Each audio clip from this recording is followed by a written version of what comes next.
Nah, teman-teman, dan mau nggak mau ya, aku harus kontrol lagi tanggal 3 Agustus 2022, 2 minggu lagi di Rumah Sakit Siloam.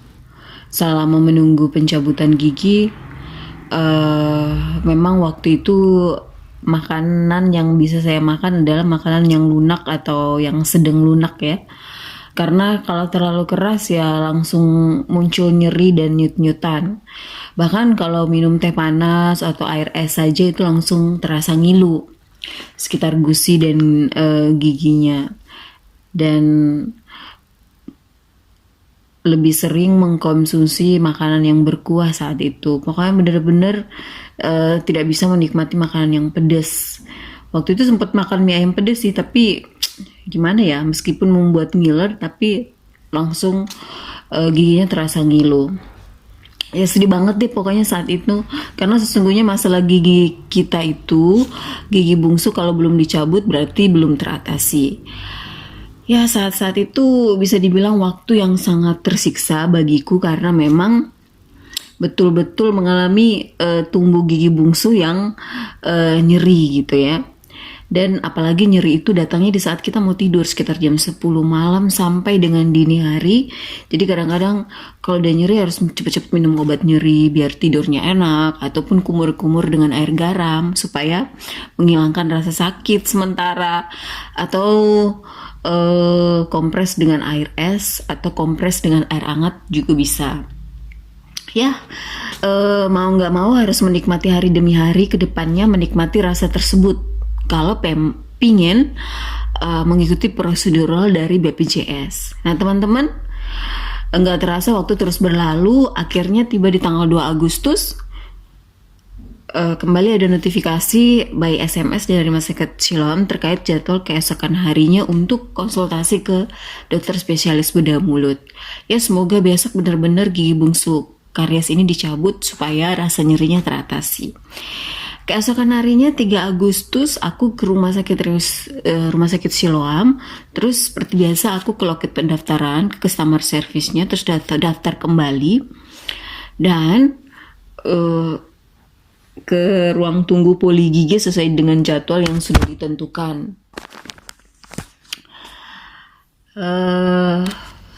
Dan di situ memang banyak banget pasien yang mau kontrol gigi ya. Aku pikir cuman aku saja yang mengalami masalah gigi dan memeriksa dengan prosedural BPJS. Ternyata banyak juga teman-teman, sekitar 30 sampai 50-an pasien yang daftarnya udah dari pagi, yang antrinya udah dari pagi, tapi dokter spesialis bedah mulutnya baru nongol sekitar jam 4 sore, karena memang jadwalnya itu jam 4 sore. Nah setelah namaku dipanggil, akhirnya aku diperiksa lagi nih sama dokter spesialis bedah mulutnya, kebetulan dokternya cewek. Terus aku nunjukin kondisi foto panoramik gigi, dan kata dokter giginya kalau tidak ada halangan, operasi gigi bungsu geraham kanan bagian bawah akan dilakukan minggu depan kalau tidak ada halangan. Nah, karena melihat dari hasil kondisi panoramik atau ronseng gigiku, kata dokternya, gigi kanan bungsu geraham bagian bawahku ini mengalami karies gigi, tapi bukan sekedar karies gigi biasa, tapi mengalami impaksi gigi teman-teman.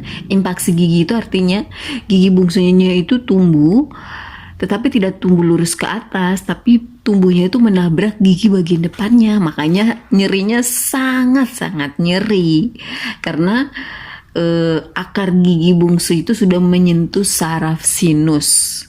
Nah, kalau dari hasil ronseng panoramik, dokter juga melihat bahwa gigi geraham kiri atasku, gigi geraham bungsu bagian kiri atas itu juga mengalami impaksi. Tapi karena dia nggak menabrak gigi bagian depan, jadi memang aku tidak merasakan rasa nyeri.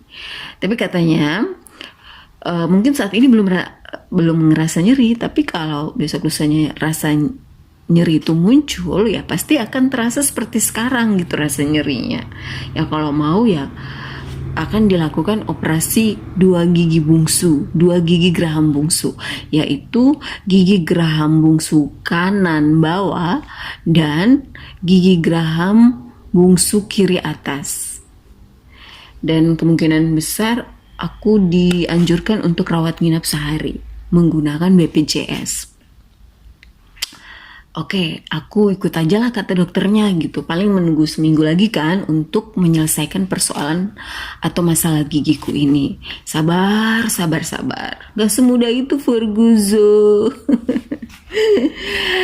Dan habis dari konsultasi sama dokter spesialis bedah mulut, aku disuruh menuju ke loket BPJS, ke loket kasir BPJS.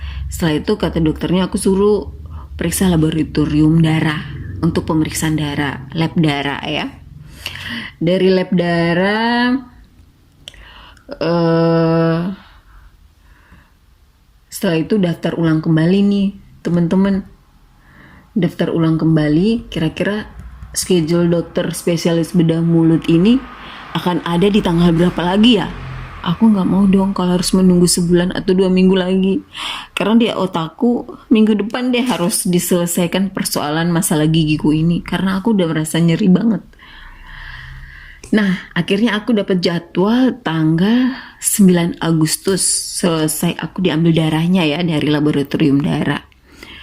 Tanggal 9 Agustus, aku dapat notifikasi lagi dari Siloam untuk konsultasi bersama dokter spesialis bedah mulut yang ketiga kalinya, plus mengetahui hasil lab darah yang minggu lalu sudah aku cek di lab darah. Nah memang kalau pemeriksaan laboratorium darah di rumah sakit Siloam biasanya hasil labnya udah dikirim melalui email. Jadi kita bisa tahu hasil laboratorium darah kita itu seperti apa. Tanggal 10 Agustus, ya seperti biasa aku menuju rumah sakit Siloam. Terus aku kembali lagi ke bagian customer service-nya untuk daftar ulang. Terus kembali ke poli gigi.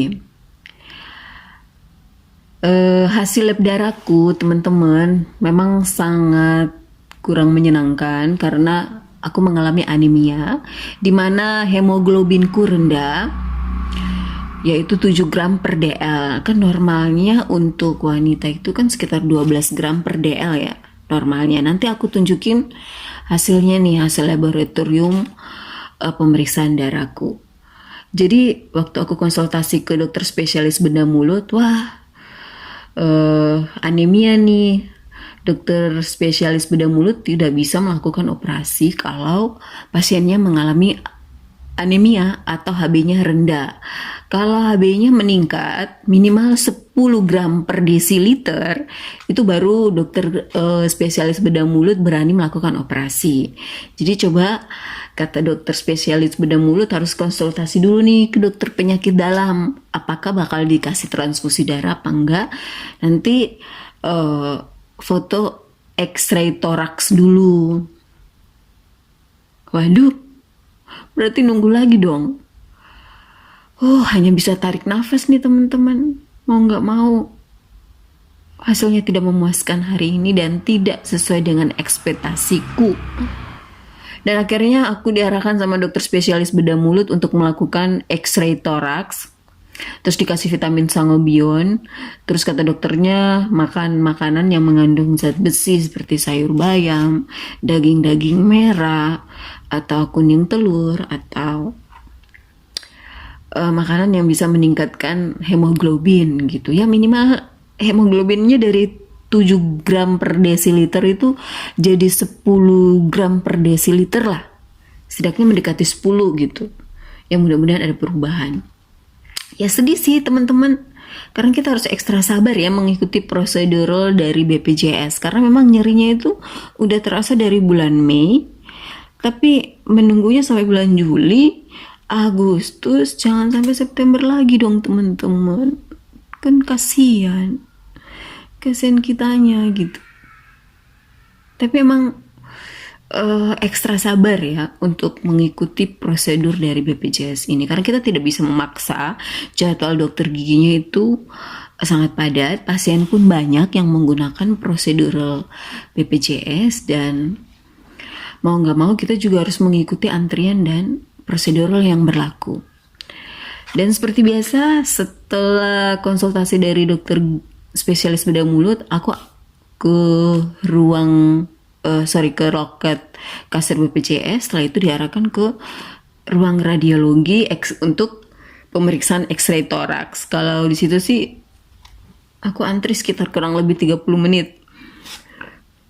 Habis itu dari loket radiologi katanya foto toraks, X-ray toraksnya besok baru bisa diambil hasilnya.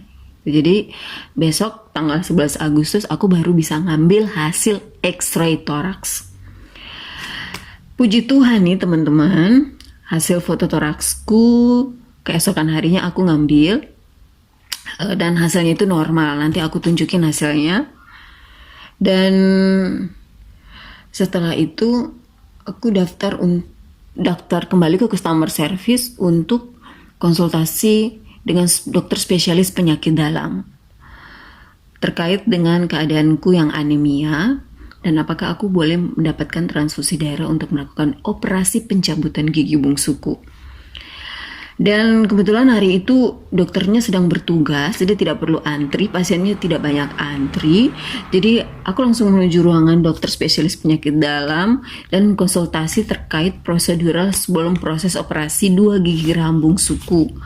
Dan menurut dokter spesialis penyakit dalam, dokternya cewek juga teman-teman, hasil laboratorium darahku yang 7 gram per desiliter ini, dokternya menganjurkan untuk mendapatkan transfusi darah dan bisa melakukan operasi gigi geram bungsuku. Dan aku merasa lega gitu, karena ya mudah-mudahan segera dan secepatnya gitu aku melakukan operasi gigi gitu. Dan abis dari ruangan dokter spesialis penyakit dalam, aku ke loket kasir BPJS dan kembali ke customer service awal untuk daftar pertemuan dengan dokter spesialis bedah mulut. Kalau aku sudah bertemu nih sama dokter spesialis penyakit dalam dan katanya bolehlah operasi gitu, tapi nanti dapat transfusi darah. Dan kembali ke customer service-nya untuk mengatur jadwal pertemuan berikutnya, yaitu tanggal 24 Agustus. Selanjutnya seperti apa? Kita akan tahu setelah pertemuan kita dengan dokter gigi, dengan dokter spesialis mulutnya. Seperti apa? Dan teman-teman, tanggal 24 Agustus menuju Rumah Sakit Siloam. Terus aku kembali lapor ke bagian customer service untuk jadwal konsultasi dengan dokter spesialis bedah mulut. Dan di situ aku antrinya kurang lebih 4 jam saking banyaknya pasien BPJS yang rujuk ke poli gigi. Aduh, bener-bener deh teman-teman, udah nahan nyeri. Ternyata yang sakit gigi itu banyak banget. Dari anak bayi, remaja, orang dewasa, sampai ada beberapa orang tua yang juga sempat mau konsultasi.